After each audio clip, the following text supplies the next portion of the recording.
How you guys doing? Josh Crow here, and welcome back to my channel. Today I'm going to give you a Pension 101. We're going to talk about what a pension is, how pensions work, the options that you'll have with some alternatives, and mostly important, how to avoid some of the common mistakes that retirees make, the ones I've seen over the last 20 years in finance. If you're new to this channel or you haven't subscribed, if you could do me a favor and please subscribe, it does help me continue to create this educational content for you and your peers.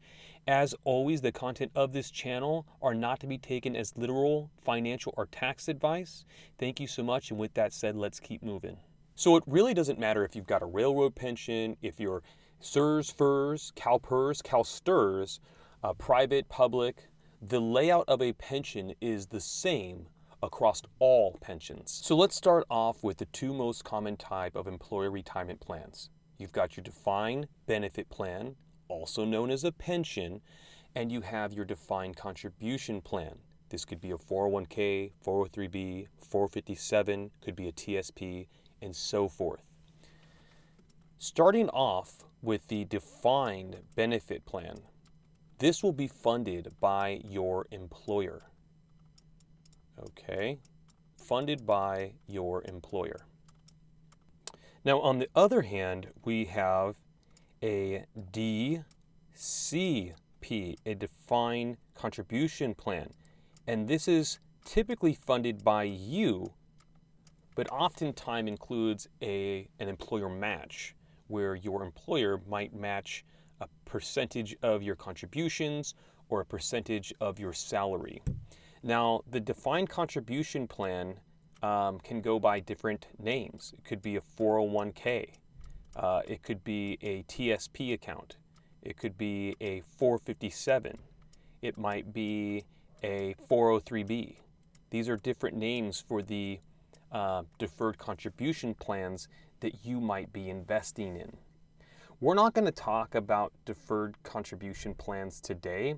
Our focus is going to be the defined benefit plans, the pension. When you inform your employer that you want to retire, they're going to send you a commencement packet.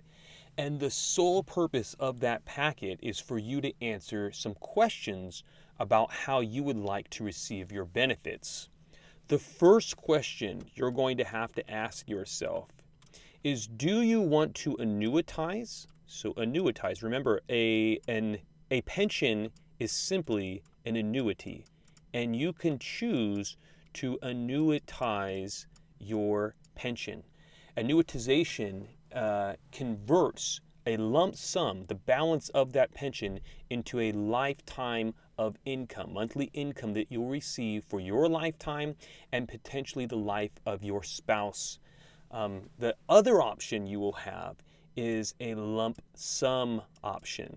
The lump sum option, if executed, will pay out or transfer the entire balance of your pension. And that could be a withdrawal. You'll get hit pretty hard with taxation if you do withdraw your pension. It could also be, and most commonly, a transfer. It could be a transfer to an IRA. It could be a transfer to another investment vehicle. And that normally, if done correctly, would be a tax-free transfer. If you decide to take monthly income, you'll also need to answer some questions. And the questions that you'll have to answer is, how much of your benefit, if any, do you want your spouse to receive in the event that you die? If you choose the spousal continuation option, your benefit will be reduced, and the higher your spouse's continuation benefit, the smaller your benefit. So we're going to take a look at an example in just a moment, but I'm going to continue kind of branching down here. So if we choose annuitization, right, you're going to have some options. You're going to have a spousal options, and mostly you're going to see something like spousal. You could see like 50%, and then you might see spousal 75%, and then lastly you'll see spousal, I forget the P there, spousal at 100%. And we're going to get into an example here in a minute, But what this means is if you were to take a spousal benefit at 50%, your benefit will come down slightly, but your spouse will receive 50% of whatever that benefit is at your death. 75%, same thing. It's 75% of the benefit you're receiving, and if it's 100%, you will both receive the same amount of monthly pension benefit or monthly income for the rest of both your lives. Now, the second option is to lump sum, and the lump sum permits you to transfer or withdraw your pension's balance. Most of the retirees that select this option, they're going to do a transfer. So you're going to transfer the balance. And typically they're going to transfer that into an IRA, okay? And that's going to be a tax-free event. Okay, you will not pay tax if this is done correctly. It doesn't mean that you won't pay tax eventually. It just means that you're going to defer that tax. If you take this lump sum as a withdrawal, you're going to pay tax. That would be a mistake, and it's a mistake that I've seen. People who do-it-yourselfers went ahead and completed their pension packet. They didn't realize that in making a withdrawal, or they thought they were doing a transfer but did a withdrawal, that they are now being taxed on whatever that distribution was. Another common mistake you have to watch out for is you want to transfer. If the goal is to get the monies from one place to another without paying tax, you want to do that via a direct transfer. Transfer is the key word there. If you opt for the rollover option, this is where other people get into trouble, you're only going to have 60 days to get that distribution into an IRA. What's the issue there? It's not the 60-day window that becomes an issue. It's that by IRS regulation, the custodian you're transferring out of, we call that the contra firm, has to hold a percentage of tax. And usually on the Fed side, that's like 20%, and on the state, say it's about 2%, upwards of 5%. Say 25% between federal and state tax are withheld by that custodian. If it's a $500,000, if we're talking about a $500,000 lump sum, that's a pretty significant number. I mean, we're talking about $25,000 per 100,000 times 5. That's $125,000 they're going to withhold. The issue is that you need to get $500,000 into that new IRA that you opened up within 60 days. They're holding your $125,000. So you have to go out and find $125,000 to ensure that you meet that $500,000 contribution within those 60 days. A lot of people either don't realize how this works or they don't have the money, and it's too late. You cannot go back on the decision. So in that example, you would have to pay tax on $125,000. So a mistake to avoid, and a reason why I encourage you to seek the advice and help of a financial advisor. So then the question becomes, should I annuitize my pension or should I take the lump sum? I've got a great example for you guys today. It's one of my retiree clients. They had a Boeing pension, so I'm going to open that up. I've removed the personal information, but I wanted you guys to have a real life example. So let's jump over to that packet now. So here we have the Boeing commencement packet, the one that you should receive when you inform your employer that you would like to retire. Now the format for yours might be different than this, but the figures, there are two figures we're looking for, and those will be the same no matter what pension you have. And we are looking for the income offerings, and we're looking for the lump sum balance or payout option. Again, these packets can be extensive. And so, this one, I think I condensed it down to 4 or 5 pages, but it was about 40 pages in length. I do encourage you to seek the help of a financial advisor, not just because I am a financial advisor, because I've seen a lot of clients make mistakes here. Another ad is that a financial advisor, including myself and the company that I run and operate, carries adequate insurance. If a mistake is made on our behalf, well, then you have some recourse. If you complete the packet and make a mistake, there is no recourse for you. So let's continue moving down. We are looking for the annuitization options. So we see the lump sum there. We'll come back to that in a second. But what we're really looking for is this here. Now we see a few different options, and starting with the one at the top, we've got a single life option, single life annuity. What does that mean to us? That means that the annuity, they will annuitize it, and you'll begin to receive monthly payments for your life only. Can't stress that enough. Your life only. Once you die, you will no longer, well, obviously you would no longer receive benefits, but your spouse will not receive a continuation benefit. So if you were to choose this option, and before you receive your first check you die, this lump sum balance of $554,000 would be absorbed, kept by the insurance company. If they chose or selected this option, they're looking at a monthly benefit of $3,113. That's every single month for the rest of their life. Now, as I mentioned earlier, there are more than one option. There are the spousal continuation options. We've got 50% surviving spouse option.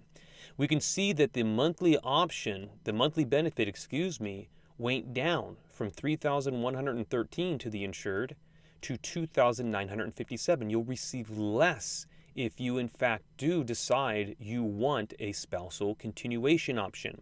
In the event that you pass, your spouse will receive 50% of your benefit, $1,478 and some change. The next option is for 75%. Same thing.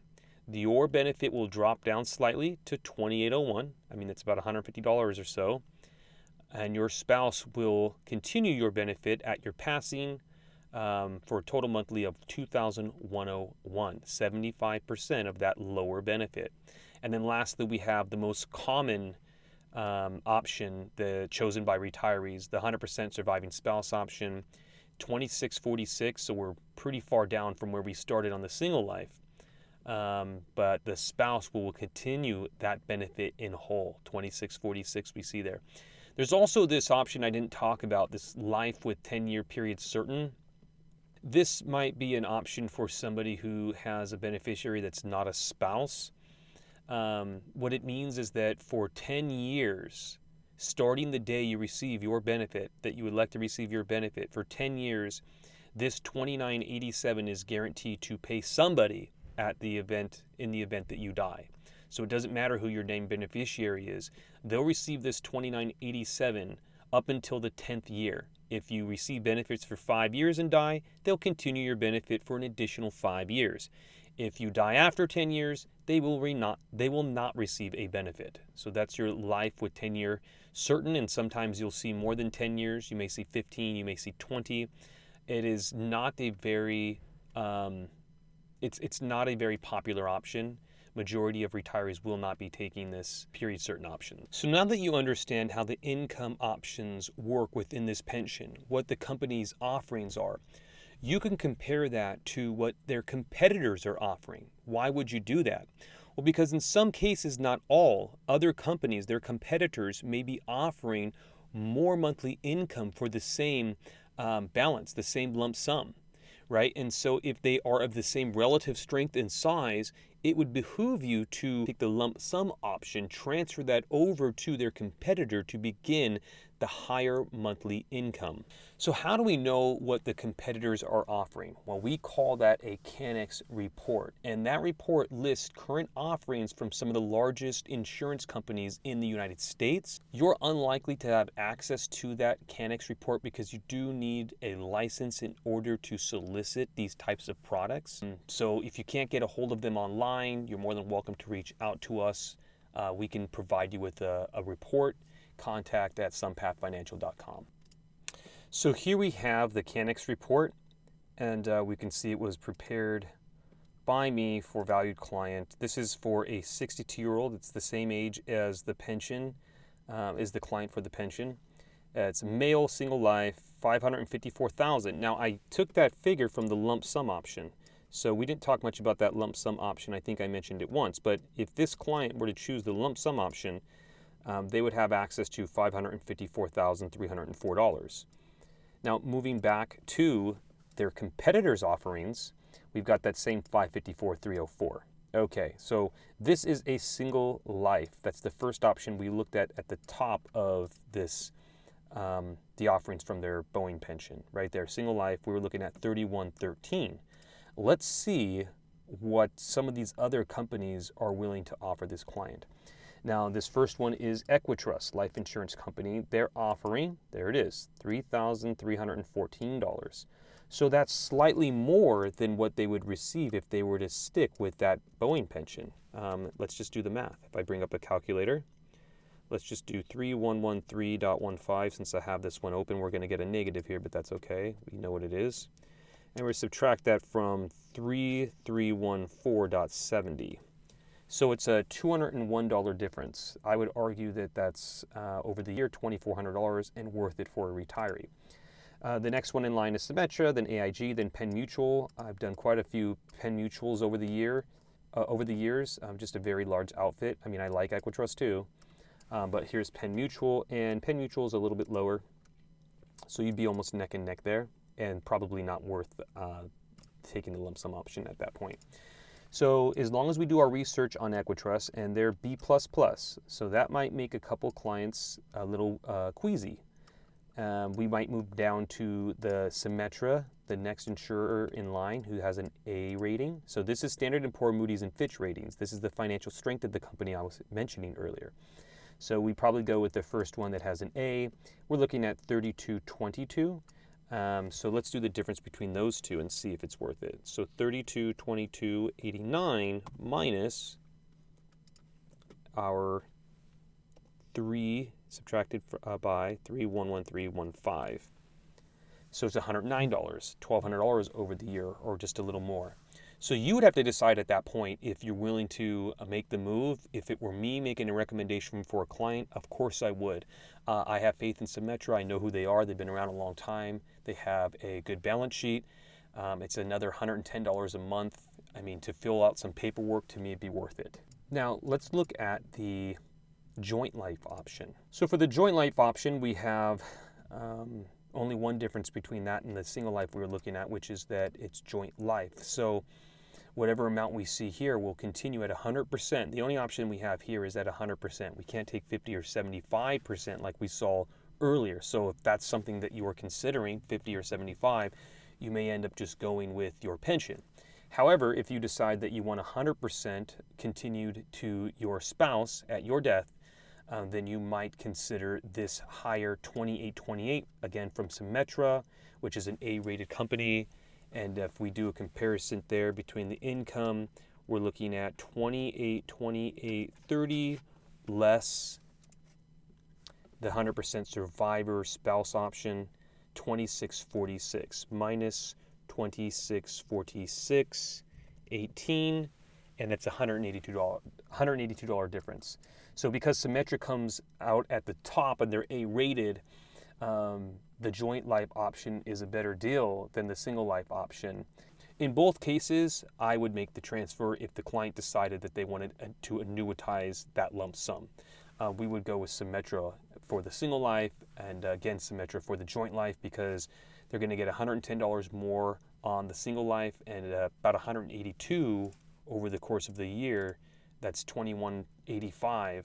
I would definitely go with Symetra on the joint life. So your decision here is pretty obvious. I mean, $100 on the single life, $1,200 a year. Some people might decide just to stick with their pension. If it were me helping a client, I'd definitely make the transition.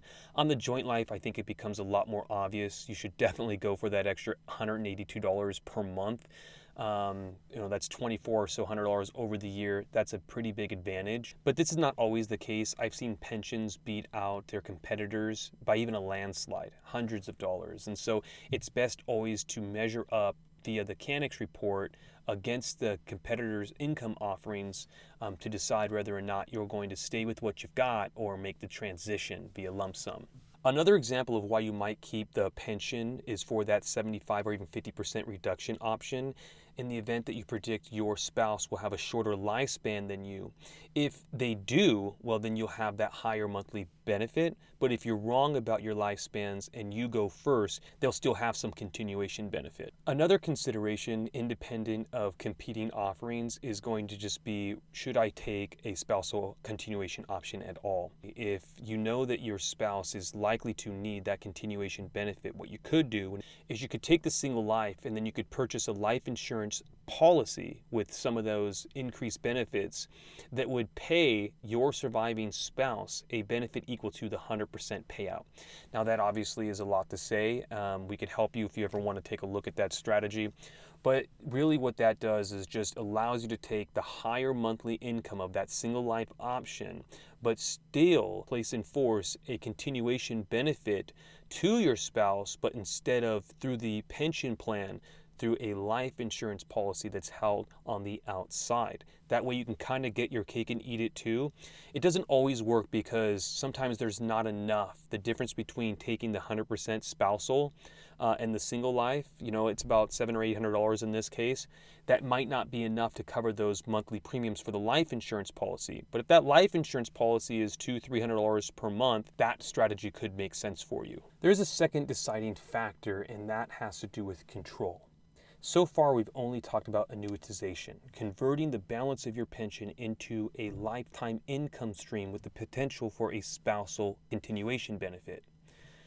If you do that, be it with your pension or with one of the competitors' offers, you are in essence giving up control of the balance of your pension, the $554,000 in this example. That now belongs to the insurance company. The only access you have to it is through that monthly income. That does not sit well for many clients, so there is another option. This lump sum is very flexible. You can actually transfer the money out into any type of investment vehicle, at least the majority. You can transfer it to another annuity that's more so built to provide you the flexibility, but not the loss of control. So you will not, don't lose control here. Don't lose control. In other words, you could, if you wanted, surrender that policy even if you started income and take the balance of that account back. There will be some downside to that, but you could do it. You don't lose control of it. You have access to that balance. You'll still get the income, right? So you get the guaranteed income. And so, that's two positives. You can have joint life on there, no different than we've seen. Pretty much all of the options we have seen thus far with the annuitization, you could get in an annuity elsewhere, in a different type of annuity. This is normally called an annuity with an income rider, okay? Now, you don't even need to buy an annuity.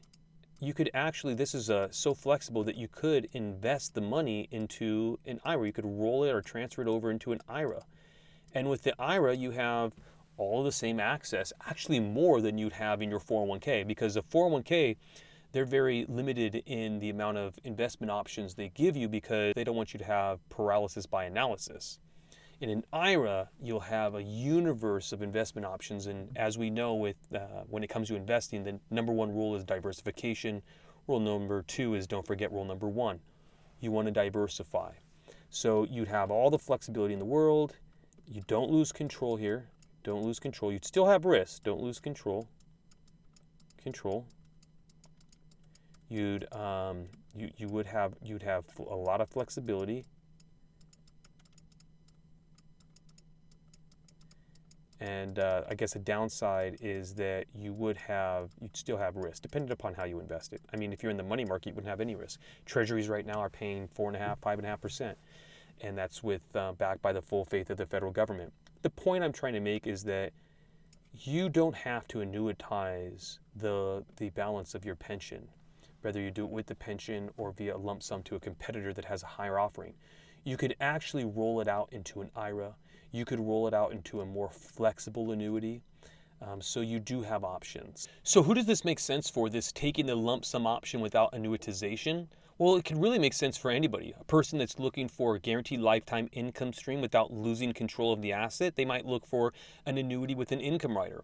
A person who's looking to avoid the downside of the market to protect their principal and interest might look at an accumulation annuity.